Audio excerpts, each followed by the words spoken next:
Topik hari ini kita akan berbicara tentang awali doa dengan mengucap syukur atau dengan ucapan syukur. Dalam kehidupan rohani, bagaimana kita memulai dan dalam doa itu menentukan bagaimana kita memandang Allah. Mengawali dengan ucapan syukur bukan sekedar sebuah kesopanan rohani, tetapi dasar iman yang sejati, ya. Kita mengawali sebuah doa itu kita sama dengan memposisikan Allah seperti apa kira-kira, dan juga itu adalah fondasi dasar dari iman sejati kita, bahwa Allah sudah bekerja dan sudah setia dan selalu layak disembah bahkan sebelum kita meminta apapun. Nah, akan Kak Noven kutipkan dari 1 Tawarik 23 ayatnya yang ke-20. Demikian bunyi firman Tuhan. 1 Tawarik 23 ayat 30. Selanjutnya mereka bertugas menyanyikan syukur dan puji-pujian bagi Tuhan setiap pagi, demikian juga pada waktu petang. Demikian bunyi firman Tuhan. Nah, apa yang akan kita kupas dalam hal ini? Ya. Yang kita akan kupas pada saat ini adalah kekuatan doa bukan hanya dalam permintaan, ya. Kekuatan doa bukan hanya dalam permintaan. Karena cenderung kita manusia pasti ingin berkomunikasi dengan Tuhan itu selalu bersifat minta. Tapi ingat, esensi doa yang utama bukan hanya meminta, ya, tetapi juga dalam penyembahan. Ucapan syukur itu membawa perspektif yang sehat, di mana kita menyadari bahwa Allah itu sudah melakukan begitu banyak dalam hidup kita. Saat kita bersyukur, iman kita terlatih untuk percaya bahwa Bapa di surga akan terus memelihara kita. Nah, beberapa paradigma ataupun mindset yang kita harus perbaiki, ya. Misalnya seperti ini. Doa hanya soal permintaan atau keluhan. Nah, ini bisa masuk dalam tipe sesat pikir yang disebut juga dengan utilitarian spirituality, ya, dimana pandangannya itu bahwa doa hanya efektif jika ada hasil praktis atau jawaban konkret atau jawaban yang cepat gitu. Lalu apa yang harus kita perbaiki dari cara berpikir yang seperti ini? Koreksinya adalah doa harus kita ingat baik-baik bahwa doa itu adalah relasi, bukan transaksi. Ingat ketika Adam dan Hawa jatuh pertama kali dalam dosa, itu Allah itu nanya, "Adam, di mana engkau?" Bukan Allah itu tidak tahu di mana Adam, tetapi Allah itu mau berelasi dan berkomunikasi dengan Adam. Even waktu itu, ya, si Adam dalam keadaan berdosa. Nah, coba kita lihat dari Mazmur 100 ayat 4. Demikian bunyi firman Tuhan, Mazmur 100 ayatnya yang keempat. Masuklah melalui pintu gerbangnya, di sini huruf besar, ya, dengan nyanyian syukur, ke dalam pelatarannya dengan puji-pujian. Bersyukurlah kepadanya dan pujilah namanya. Nah, penekanan di sini adalah masuklah melalui pintu gerbangnya dengan nyanyian syukur. Jadi untuk memasuki hadirat Allah yang pertama, inilah kenapa ini menjadi dasar pemikiran secara kekristenannya, ya, baik Katolik maupun Kristen Protestan atau aliran-aliran serupa yang main core-nya gitu, ya, aliran utamanya gitu, bahwa masuk ke dalam hadirat Allah itu start dari lagu puji-pujian misalnya, ya, dengan ucapan syukur berupa kata-kata langsung atau lewat puji-pujian gitu. Ini adalah landasan utamanya. Nah, bisa kita lihat juga dasar Alkitabnya itu dari Filipi 4 ayat 6 yang berbunyi demikian firman Tuhan, janganlah hendaknya kamu khawatir tentang apapun juga. Apapun problem kita, masalah kita, jangan khawatir, firman Tuhan bilang ya. Janganlah hendaknya kamu khawatir tentang apapun juga, tetapi nyatakanlah dalam segala hal keinginanmu, keinginan kita ya, kepada Allah dalam doa dan permohonan dengan ucapan syukur. Ya, kalau ada penulisan terakhirnya itu adalah justru penekanan utamanya. Ya. Nah, kalau kita mengeksegese dari Filipi 4 ayat 6, Paulus itu tidak mengatakan berdoalah lalu bersyukur, ya, tetapi dengan ucapan syukur. Perhatikan baik-baik penekannya tadi ya. Paulus tidak mengatakan berdoalah lalu bersyukur, tetapi penekanan utamanya adalah Paulus itu ngomong dengan ucapan syukur. Hal apa yang perlu kita perhatikan dalam hal ini? Kesadaran akan penyertaan Allah lebih penting daripada permintaan yang belum dijawab. Kak Noven ulangin. Kesadaran akan penyertaan Allah lebih penting daripada permintaan yang belum dijawab. Jadi bersyukur itu mengubah fokus kita dari masalah kita sendiri ke pribadi yang maha kuasa.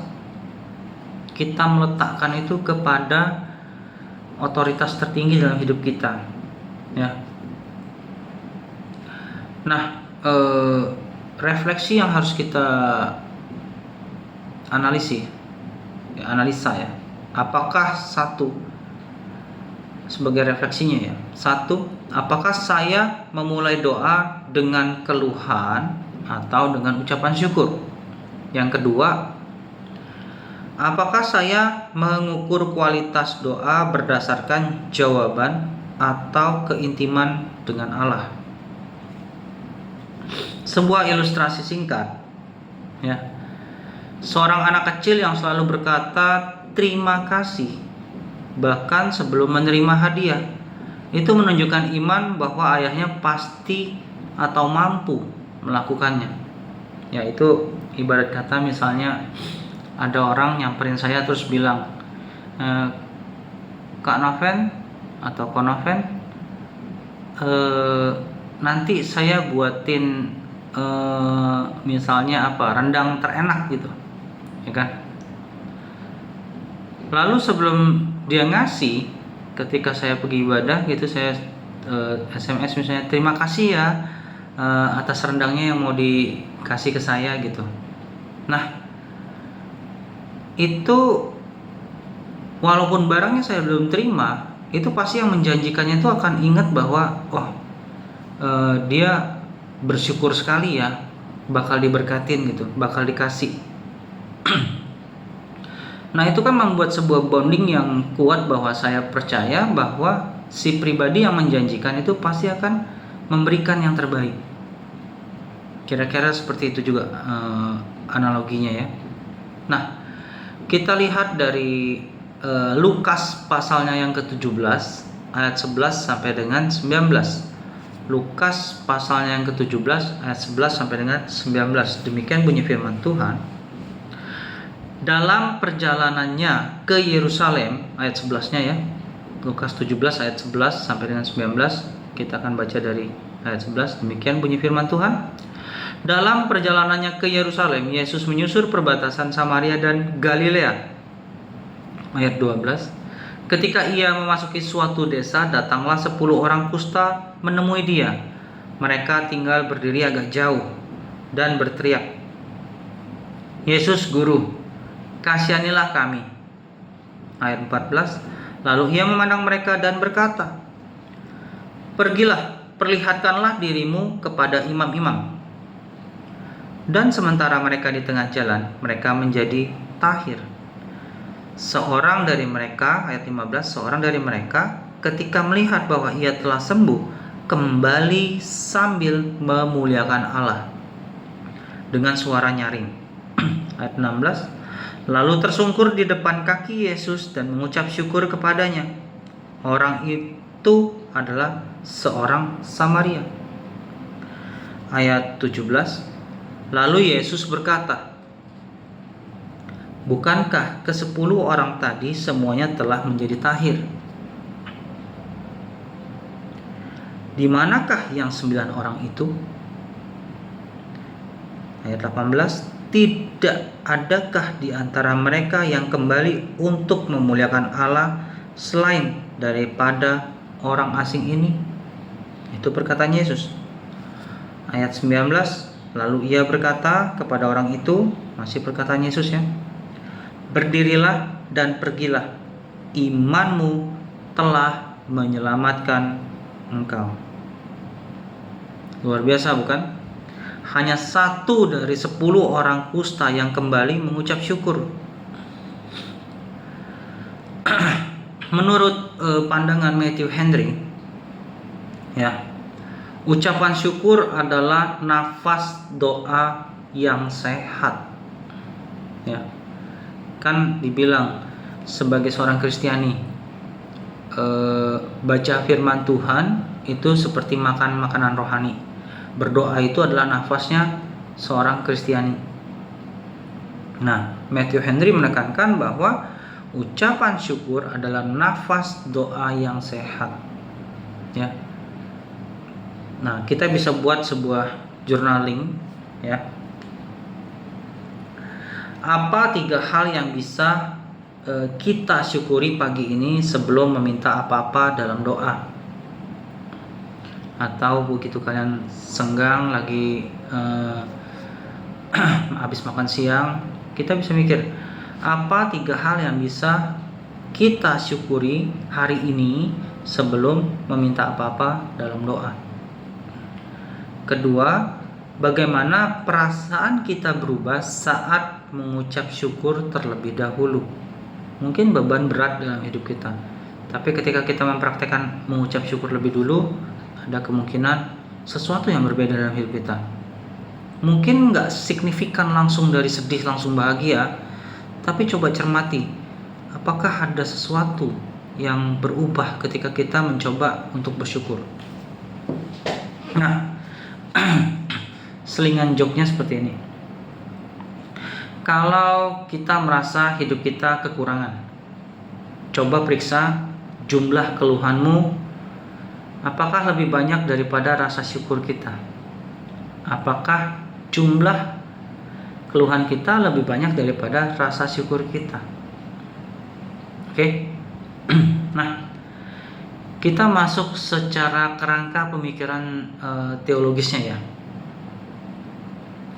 Di mana ada argumen bahwa doa dimulai dengan kebutuhan dan keluhan.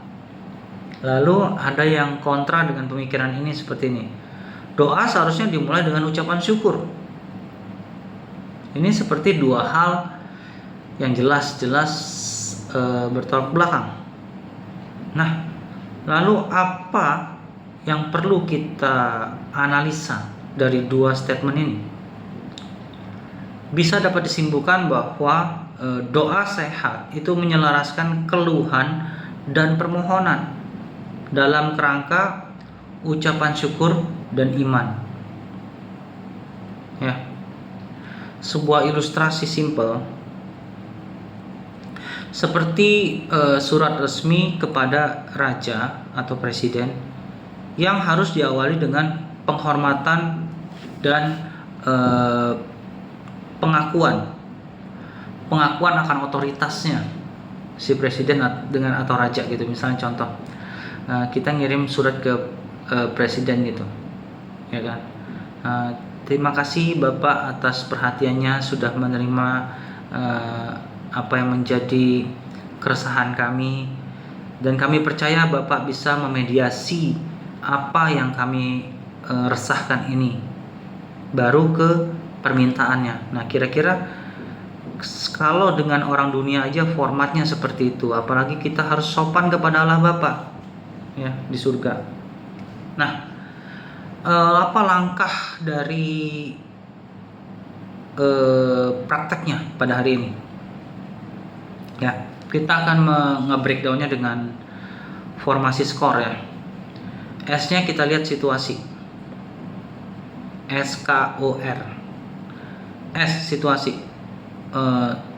Saat merasa frustasi dan ingin curhat kepada Tuhan, itu akan muncul situasi-situasi itu. Atau secara spiritualitinya tertekan dan butuh pertolongan situasi kita, ya kan? Atau juga sikap hati kita itu tergoda untuk mengeluh, ngedumel misalnya ketika mengalami hal-hal yang membuat kita sulit untuk bersyukur.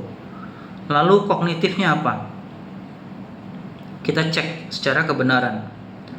Allah tuh sudah banyak memberkati, memberikan anugerah dalam hidup kita. Terkadang berkatnya itu kita susah syukuri, tapi masalah yang kita buat seringkali malah memudahkan kita marah-marah atau ngedumel dengan Tuhan. Ya. Koreksinya apa? Kita harus buat mindset kita adalah kita tetap bisa bersyukur dalam masalah apapun itu. Ingat 1 Tesalonika 5 ayat 18. Demikian bunyi firman Tuhan. Mengucap syukurlah dalam segala hal, sebab itulah yang dikehendaki Allah di dalam Kristus Yesus bagi kamu. Ya, mengucap syukurlah dalam segala hal, sebab itulah yang dikehendaki Allah di dalam Kristus Yesus bagi kamu. Kalau dibahasakan dengan sudut pandang langsung, mengucap syukurlah dalam segala hal, sebab itulah yang dikehendaki Allah Bapa di dalam Kristus Yesus bagi kita. Ya, sadari hal ini. Ya, itu dikutip dari 1 Tesalonika pasal yang kelima ayat 18. Demikian tadi firman Tuhan ya. Lalu operasional. Nah, bagaimana kita mempraktekkan ini? Memulai doa dengan 3 ucapan lebih dahulu. Coba kita disiplin. Misalnya gini, kita berdoa, terima kasih Bapak, hari ini aku masih bisa bekerja. Aku berterima kasih Engkau memberi aku kekuatan untuk melakukannya, dan Engkau memberikan aku kepercayaan untuk bertanggung jawab atas pekerjaanku. Nah, itu kan contoh ucapan syukur yang bisa kita praktekkan. Ya, mulai doa dengan 3 ucapan syukur. Lalu kita lakukan observasi lebih lanjut. Apakah suasana hati kita itu bisa berubah? Ketika kita mengalami masalah, kita bersyukur, terima kasih Tuhan, saya mengalami masalah ini, jadi saya bisa belajar, saya mengerti mana yang benar, mana yang salah, ya kan? Lalu kita masuk ke obedience-nya seperti apa? Taat bersyukur meski tidak merasa senang.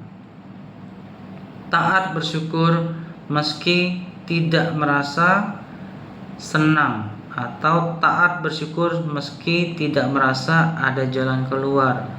Taat bersyukur meski begitu bersyukur tidak otomatis masalah kita langsung simsalabim langsung jadi beres. Jangan jadikan ucapan syukur itu seolah-olah vending machine yang kita masukin koin langsung keluar apa yang kita inginkan, atau seperti lampu Aladin yang ketika kita butuh kita gosok langsung keluar. Karena begitu bersyukur kita berharap saat itu juga langsung keluar jawaban doa kita. Enggak seperti itu cara berpikirnya ya. Jadi berharap boleh, tapi jangan merasa berhak harus ketika saya bersyukur harus terjadi gitu. Yang tidak boleh adalah merasa berhak. Berharap boleh ya, sah kalau kita sebagai anak-anak Tuhan kita berharap. Lalu yang terakhir R, rencana. Buat catatan doa syukur harian. Yang kedua, gunakan waktu malam kita itu untuk refleksi dan bersyukur. Coba ingat-ingat, oh apa ya kebaikan Tuhan. Jadi kita bisa ngerti bahwa kita itu masih dalam lindungan Tuhan, ya. Lalu rencana berikutnya adalah gunakan ajarkan keluarga untuk memulai doa dengan ucapan syukur.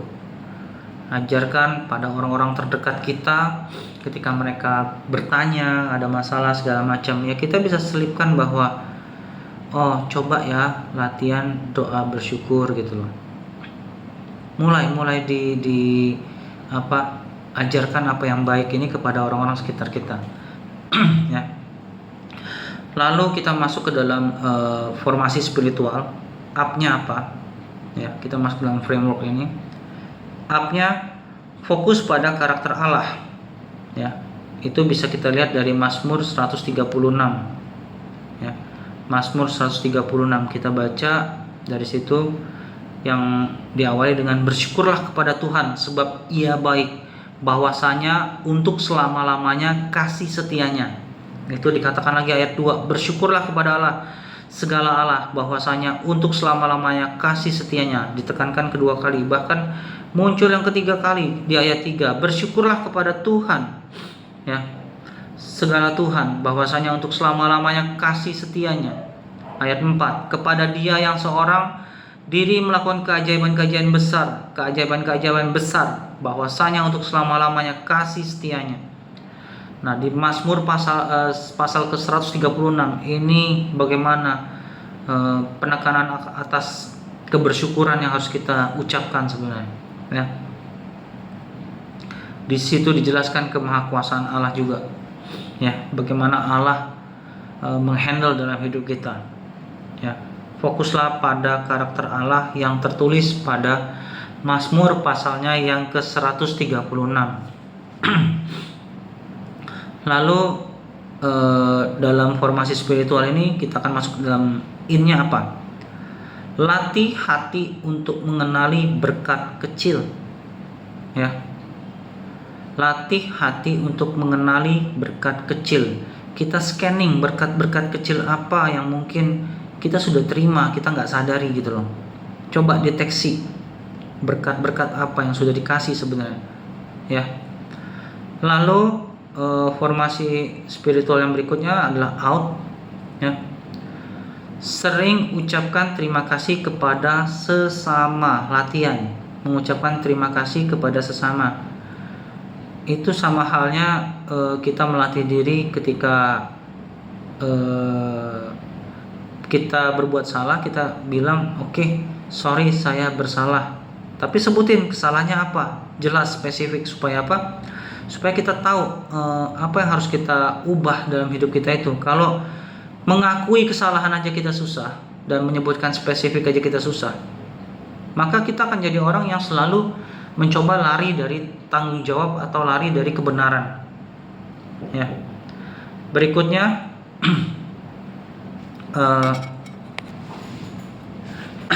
lalu setelah formasi rohani atau formasi spiritual sudah kita bahas, up in out, kita akan masuk ke dalam implikasinya apa? Implikasi dari pemikiran teologisnya itu apa? Tesisnya adalah doa itu berisi permintaan dan keluhan, itu adalah hal yang wajar, ya. Doa itu jika berisi permintaan dan keluhan itu wajar. Antitesisnya, tapi jika tanpa syukur, doa itu menjadi egoistik yang berfokus pada pokoknya hidup saya harus dipenuhi, harus dicukupi oleh Tuhan. Kita menuntut, ya. Nah, lalu apa pemikiran dari tesis dan antitesis ini? Mari kita mensintesisnya, ya.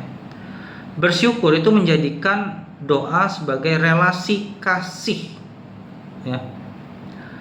Bersyukur itu menjadikan doa sebagai relasi kasih, bukan sekedar hubungan yang bersifat transaksional atau hanya sebagai transaksi kebutuhan. Nah, Lalu apa plan aplikatif yang lebih kita luaskan konteksnya? Satu, secara pribadi, catat 3 hal yang disyukuri sebelum tidur. Kalau dalam keluarga apa? Yang kedua, awali doa keluarga dengan pujian. Misalnya mesbah keluarga atau ketika bersekutu bersama keluarga. Lalu yang ketiga, sosial. Ucapkan syukur di media sosial yang kita punya. Bukan hanya keluhan ataupun keresahan kita yang kita ucapkan, tapi coba mengucap syukur. Misalnya gini, orang banyak bilang, gaji di Indonesia kecil gitu dibanding Aussie yang biasanya sekitar 700 juta, tapi setelah dihitung-hitung, potong pajak segala macam, bersihnya gaji 700 juta misalnya, ternyata dengan kebutuhan rentalnya segala macam, kebijaksanaan pemerintah, ternyata cuma setahun bisa disimpan adalah 5 juta. Nah, itu kenapa membuat kita jadi salah dalam berpikir gitu loh. Sedangkan kalau di Indonesia gaji aja misalnya 10 juta, kita bisa punya pembantu, minimal pembantu balik hari, cuci gosok gitu, ya kan? Sedangkan di Amerika 10 juta belum tentu kita bisa punya pembantu. Nah, kita coba lihat secara ruang lingkup besar lah. Jangan coba selalu ngedumel, tapi gunakan media sosial kita itu sebagai sarana untuk mengucap syukur. Ya. Yang ketiga tadi sudah ya, ucapan syukur di media sosial atau aplikasi-aplikasi sosial media yang kita punya gitu. Nah, yang keempat adalah momen pahit. Momen pahit apa yang bisa kita pelajari ya? Lihat bagaimana Tuhan tetap bekerja di balik kesulitan atau masalah yang kita hadapi. Ya, itu plan aplikatifnya. Lalu kita masuk dalam power thought-nya apa? Thankfulness turn our prayer into worship. Thankfulness turn our prayers into worship. Ya. Nah, kalau bisa mulai dengan syukur. Jadi hati kita itu nggak ngotot waktu minta, nggak sampai kayak debt collector yang mau nagih hutang gitu loh. Masa kita ke Tuhan punya hati seperti debt collector, ya? Seolah-olah Tuhan berhutang kalau tidak melakukan itu, seolah-olah Tuhan itu bersalah kalau dia tidak lakukan apa yang kita punya. Padahal Yesus sudah bayar kita, tebus kita di awal loh, di kayu salib. Harus sadari itu. Nah, kita akan masuk dalam kesimpulan aplikatif. Kita sudah hampir selesai ya. Kesimpulan aplikatif, bersyukur sebelum meminta membentuk hati yang sehat dan iman yang teguh. Bersyukur sebelum meminta membentuk hati yang sehat dan iman yang teguh. Yang tadi Kak Noven ilustrasikan mau dikasih rendang tadi ya. Mari kita lihat dari Mazmurnya yang 100 pasal ke-100 ayatnya yang keempat.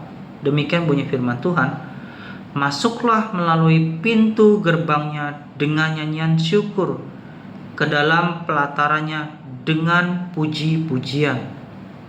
Bersyukurlah kepadanya dan pujilah namanya. Nah, sebagai penutupnya, Kak Noven akan ambil kutipan dari John Piper ya. Thanksgiving is the enemy of discontent and complaint. Diambil dari kutipannya John Piper. Mari kita selesaikan dengan doa penutup. Bapa di surga, terima kasih atas semua yang telah Engkau kerjakan dalam hidup kami. Kami datang bukan hanya dengan permintaan, tetapi terlebih dahulu dengan ucapan syukur. Biarlah doa kami hari ini menjadi nyanyian syukur yang menyenangkan hati-Mu. Ajar kami untuk melihat anugerah-Mu dalam segala hal. Kami menolak mengeluh dan memilih untuk bersyukur. Di dalam nama Tuhan Yesus, kami mau bersyukur dan memuliakan nama-Mu. Amin. Sebagai doa berkat buat kita semua, Kiranya damai sejahtera yang daripada Allah, yang melampaui segala akal, memelihara hati dalam ucapan syukur. Di dalam nama Tuhan Yesus Kristus, kami memberkati. Amin. Terima kasih. Tuhan Yesus memberkati.